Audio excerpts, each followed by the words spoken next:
Hey there guys, welcome back to another video.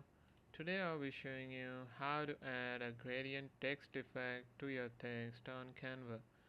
So the first thing you need to do is open up your Canva website and then just head over here to the text option, click on add a text box and write a text.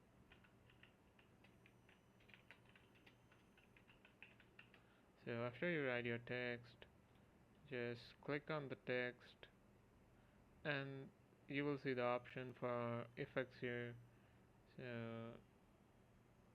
just click on effects here, and in order to gradient use gradient effect on your text, just go over here, add an outline, and also you can add the neon effect as well.